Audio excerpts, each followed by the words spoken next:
반갑습니다. 구름책방의 김상호입니다. 여러분, 지난 한 달 동안은 어떤 책들 만나셨나요? 좋은 책들 만나시고 좋은 경험들 하셨나 모르겠습니다. 오늘은 제가 지난 한 달 8월 동안 읽은 책들을 여러분에게 소개해드리는 그런 영상입니다. 먼저 첫 번째로 본 책은 빛의 시대 중세라는 제목의 책입니다. 매슈 게이브리얼 그리고 데이비드 페리라는 분이 쓴 책이죠. 이 책은 제목에서 알 수 있죠. 빛의 시대. 흔히 중세관에서 어둠의 시대, 암흑의 시대 뭐 이런 식으로 평가하는 사람들이 많이 있었습니다. 한때. 근데 이 책은 그런 평가를 정반대로 뒤집고 있는 거죠. 중세는 빛의 시대다. 중세 안에도 빛나는 여러 가지 장면들이 많이 있었다는 거죠. 그래서 이 책은 중세 전체, 1000년에 가까운 중세 전체를 중요한 요소, 특별히 뭔가가 팍 터져 나오는 듯한 어떤 그런 빛의 시기들을 중심으로 해서 쭉 훑어본 책입니다. 그러니까 중세에 관해서 관심이 있는 분들, 특히 역사 좋아하시는 분들이라면 이 책 보시는 거 즐겁게 보실 수 있을 것 같아요. 책 제목도 그렇지만 일단 내용도 상당히 문학적으로 쓰인 듯한 느낌입니다. 그래서 역사 딱딱하고 지루하다고 생각하시는 분들도 이 책은 이런 장면들 이렇게 멋있게 재밌게 서술하고 있구나 라는 생각하시면서 읽어보실 수 있지 않을까 싶네요. 두 번째로 본 책은 시오노 나나미가 쓴 로마 이야기 4권입니다. 역시 계속해서 저희가 만들고 있는 구름책방에서 만들고 있는 로마 이야기 읽기 시리즈를 위해서 이번에 다시 한번 읽어봤는데요. 이 책은 율리우스 카이사르를 다루고 있습니다. 이 카이사르를 다루는 게 책 2권에 해당돼요. 상하권, 5권이 하권이죠. 그래서 이달에 이 촬영은 이미 마쳤고요. 아마 9월 달 중에 이 영상이 이제 게시가 될 겁니다. 율리우스 카이사르라는 인물이 어린 시기부터 젊은 시기까지, 특히 이제 갈리아 전쟁까지 시기를 다루고 있는 책인데요. 왜 이렇게 많은 사람들이 이 카이사르를 그렇게 좋아하는가, 매력적으로 여기는가를 또 맛볼 수 있는 그런 책이 아닌가 싶습니다. 곧 올라올 영상도 기대해 주시고요. 아직 로마 이야기 읽지 않으셨던 분들, 또는 이제 예전에 읽었던 분들은 다시 한번 손에 잡아보시는 거 좋겠습니다. 세 번째로 본 책은 개빈 오틀런트가 쓴 목숨 걸 교리 분별하기라는 제목의 책입니다. 이 제목이 조금 세 보이죠? 목숨 걸 교리 분별하기. 뭔가 교리에 목숨 걸어야겠다 뭐 이런 느낌인 것 같은데 사실 내용은 정반대입니다. 이 내용은 이 저자는 교리를 1등급, 2등급, 3등급, 4등급으로 나눠서, 그러니까 이 등급은 뭐 중요도에 따라서 나눈 건데, 1등급은 이 교리는 기독교 신앙을 위해서 절대로 포기할 수 없는 그런 종류의 교리. 2등급은 그렇진 않지만 뭐 특정 교파나 그런 걸 세워가는데, 또 기독교의 어떤 뭔가 절차나 그런 것들을 세워가는데 필요한 교리. 뭐 이런 식으로 이제 등급을 나누는 겁니다. 그리고 말하는 게 뭐냐면 많은 종류의 교리들은 1등급에는 해당하지 않는다는 거예요. 그러니까 목숨 걸 만큼 중요하지는 않다라는 거죠. 물론 신앙생활 하는 데는 중요하겠지만 그렇지 않은 종류의 교리도 많이 있다. 그런 걸 가지고 너무 싸우려고 하지 말아라. 거기에 목숨 걸지 마라. 이런 내용을 담고 있는 책입니다. 그러니까 제목에서 풍기는 느낌과는 좀 반대죠. 나름 합리적으로 이 교리들을 정리 분석하고 있는데요. 그렇다고 해서 이 책이 무슨 조직신학 관련 책이라서 모든 종류의 교리를 이렇게 그레이딩하는 건 아니고, 방금 말씀드린 이 주제를 설명하는 데 주로 초점이 맞춰져 있습니다. 이 교리와 관련돼서 많은 그리스도인들이 어떤 이 경중의 문제를 생각하지 못하니까 지나치게 싸우고 분열되는 면도 분명히 있는 것 같습니다. 이 책이 가지고 있는 장점이 분명히 있다는 거죠. 한 번쯤 읽어보시는 것도 괜찮을 만한 책입니다. 다음으로 본 책은 볼로디미르 젤렌스키가 쓴 우크라이나에서 온 메시지라는 제목의 책입니다. 우크라이나에서 온 메시지. 젤렌스키라는 이름은 아마 아실 겁니다. 요새 국제 뉴스에 많이 등장하죠. 우크라이나 대통령입니다. 이 책은 젤렌스키 대통령이 했던 여러 편의 연설들을 모아놓은 연설문집이라고 할 수 있습니다. 이 책 가운데서 젤렌스키가 어떤 생각을 가지고 있는지, 또 지금 우크라이나의 상황이 무엇인지, 이 전쟁에서 본질적인 게 무엇인지를 그들의 목소리를 통해 한번 들어볼 수 있지 않나라는 생각이 들어요. 그리고 개인적으로 이 책을 가지고선 영상을 하나 제작을 해서 조만간 이제 업로드가 될 건데요. 한 나라의 대통령이 연설을 통해서 담아낼 수 있는 품위, 또 그가 가지고 있는 교양, 뭐 이런 것들이 정말 풍성하게 묻어나오는 그런 좋은 연설문집입니다. 한번 기회가 되시면 이 책도 한번 보시는 것도 좋을 것 같아요. 그 다음으로 본 책은 로드니 스타크가 쓴 우리는 종교개혁을 오해했다라는 제목의 책입니다. 앞서도 이 로드니 스타크가 쓴 초기 기독교의 발흥 그런 책 한번 읽었었던 것 같은데요. 그 책을 보고서 이 저자가 쓴 책 다른 게 뭐가 있을까 해서 찾아보게 된 책입니다. 그래서 처음엔 도서관에서 빌려봤는데 내용이 괜찮아서 그냥 구입을 했어요.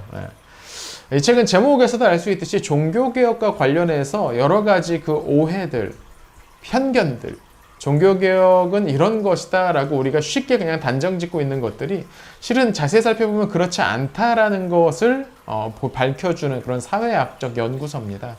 일례로 막스 베버가 쓴 자본주의 발전에 종교개혁이 큰 영향, 종교개혁 정신이 크게 영향을 주었다라는 주장이 과연 사실인가? 이 책은 그렇지 않다고 말하고 있거든요. 또 종교개혁을 통해서 신앙의 대부흥이 일어났다? 그 역시 아니라고도 말합니다. 흥미롭죠? 이 책 내용과 관련해서는 차근차근 영상으로 한번 좀 만들어 봐야겠다라는 생각이 있어요. 그 영상도 기대해 주시고, 영상 아직 좀 많이 멀었으니까 그 전에라도 이 책을 한번 읽어보시는 거 추천합니다. 무조건 개신교의 어떤 종교개혁이 무조건 좋아, 무조건 최고야, 완벽해 이렇게 떠받드는 것이 개신교 신앙이 아니거든요. 그에 담겨있는 잘못된 정보들, 상식들은 충분히 걸러내고 그 안에서 그의 유익을 따라가는 신앙생활을 해야겠죠. 그런 차원에서 이 책은 상당히 꽤 많이 읽어봐야 된 그런 책이 아닌가 싶어요. 자, 그 다음으로 본 책은 엘리자베트 바탱데르가 쓴 잘못된 길이라는 제목의 책입니다. 이 책의 제목인 잘못된 길은 극단주의적 페미니즘을 말을 합니다. 참고로 이 책의 저자인 바탱데르는 초기 페미니스트 운동, 60, 70년대 프랑스 페미니즘 운동에 앞장서서 했던 그 운동가라고 하더라고요. 그래서 본인이 시작했던 어떤 남녀의 평등, 차별적인 이 문제들을 해결하는 차원에서 집중해왔던 그 초기 페미니즘 운동과 다르게 최근에 극단주의적인 페미니즘, 이게 거의 지금 주류를 해당하고 있어요. 우리나라에도 아마 이쪽이 좀 더 주류인 것 같은데요. 남성을 적으로 묘사하고 여성은 태생적으로 약하니까 특별 대우를 받아야 되고 이런 식의 남녀평등 초반에 주장했던 남녀평등의 이상과는 조금 멀어진 이상한 여성 우위, 여성에 대한 좀 더 큰 것을 배당해야 된다는 그런 식의 주장들, 또 극심한 남녀 갈등을 초래하는 갈등적인 페미니즘, 그런 운동에 대해서 왜 어떻게 잘못되어 가고 있는지를 지적하고 있는 책입니다. 페미니즘과 관련해서 한 가지 길만 있는 건 아니고 다양하게 있거든요. 또 그 가운데서도 크게 두 개로 이 책은 나누고 있지만 그 안에서도 또 여러 가지 그 운동의 계열이 또 다르겁니다. 자, 그런 부분에 대해서 한번 연구해보고 싶다, 공부해보고 싶다라는 생각이 있으신 분들은 한번 이 책 읽어보시는 것도 괜찮을 것 같아요. 다음으로 본 책은 엔도 슈사쿠가 쓴 침묵이라는 책입니다. 이 책은 일본의 기독교 전례와 관련된 내용이죠. 17세기 일본이 기독교를 박해하고 있을 때, 특별히 이제 가톨릭 선교사가 그곳에서 배교했다는 소식이 들려옵니다. 그 소식이 정말로 사실인지를 확인하기 위해 그 제자들이 일본에 밀입국해서 얼마 안 가서 다시 잡히게 되죠. 그리고 그 가운데서 자신의 스승이 어떤 고문 내지는 그런 회유를 받았는지 자신이 직접 경험하면서 결국 결단을 내려야 하는 상황에 이르게 된다는 줄거리입니다. 이 책과 관련해서도 소개하는 영상을 하나 제작을 해뒀습니다. 그 영상도 한번 관심 있게 기다렸다가 봐주시고요. 신앙이란 무엇인지, 또 하나님의 침묵 가운데서 우리의 신앙은 얼마나 든든하게 서갈 수 있을지, 이런 다양한 내용들을 한번 살펴볼 수 있게 만드는 그런 좋은 문학 작품이었던 것 같아요. 아직 안 읽어보신 분 계시다면 이 책 한번 꼭 읽어보십시오. 다음으로 본 책은 막스 베버가 쓴 프로테스탄트 윤리와 자본주의 정신이라는 책입니다. 저는 현대지성에서 나온 책 버전을 읽어봤습니다. 앞서도 살짝 이야기했지만 우린 종교개혁에 대해서 오해하고 있었다라는 그 책과 관련해서 영상을 제작을 해야 되는데, 일단 막스 베버 책을 먼저 읽고 나서, 원전도 먼저 읽고 나서 한번 비판을 하든 해야 되지 않겠냐는 생각이 들어서 손에 들어본 책입니다. 책의 내용은 프로테스탄트 윤리, 특별히 이제 종교개혁자들과 종교개혁 이후로 생겨난 칼뱅주의의 영향을 지켜받은 청교도 윤리가 자본주의 발전에 큰 기여를 했다라는 주장을 담고 있는 책입니다. 그 주장이 정말로 사실인지 그렇지 않은지에 관해서 여러 갑론을박이 많아요. 이 책은 상당히 비판도 많고 또 여전히 한쪽에서는 뭐 그 내용을 되뇌이는 쪽도 많이 있죠. 몇 달 전에 제가 책 영상 소개한 영상도 만들었던 이정원 교수의 기독교 성경적 세계관이라는 책에서도 이 책의 내용을 거의 뭐 무비판적으로 수용하고 있더라고요. 근데 오늘 한국 교회에서도 이런 주장들 많이 하고 있죠. 기독교를 받아들인 나라는 잘 살게 됐다 다. 그렇지 않은 나라는 잘 살거든요 또. 그러니까 이 고찰, 이 주장 자체가 가지고 있는 문제점이 분명히 있다는 거죠. 또 개인적으로는 이 책 후반부에 실려있는 기독교 그 종교개혁 개신교 분파 내에 여러 그 분파들의 특징들, 특별히 노동윤리와 관련한 여러 가지 사고의 어떤 점이 다른가 이런 것들을 분석하는 부분이 오히려 눈에 좀 들어오더라고요. 그래서 개인적으로는 사회학 서적보다는 어떤 역사 신학 서적 뭐 이쪽이 조금 더 성격이 강했던 것 같은데 뭐 아무튼 이 책이 가지고 있는 어떤 사회학적인 위치가 있으니까요. 안 읽어보신 분들 한번 읽어보셨으면 좋겠고요. 읽어보실 때 단순히 저자가 하는 내용들을 그냥 무비판적으로 따라가기보다는 이게 정말로 그런가 하는 비판적인 관점을 가지고 읽어보시는 걸 추천드리겠습니다. 자, 마지막으로 본 책은 콜린 맥컬로가 쓴 카이사르의 여자들 2권입니다. 마스터즈 오브 로마 시리즈이죠. 이번 책에서는 카틸리나 반란과 관련된 카틸리나 탄핵, 뭐 흔히 이제 그렇게 표현하죠. 키케로가 집정관일 때 일어났던 사건입니다. 카틸리나라는 파트리키 출신의 젊은 귀족 원로원 의원이 반란을 일으키고 있다라는 혐의를 받게 됩니다. 이때 당시 집정관이 키케로였는데 증거가 제대로 밝혀진 게 없고 그냥 이야기들 누가 들었다 이런 이야기들만 전해지는 과정 가운데서 키케로가 결국 카틸리나와 그 동조자들 그 주변의 그룹들을 죽이죠.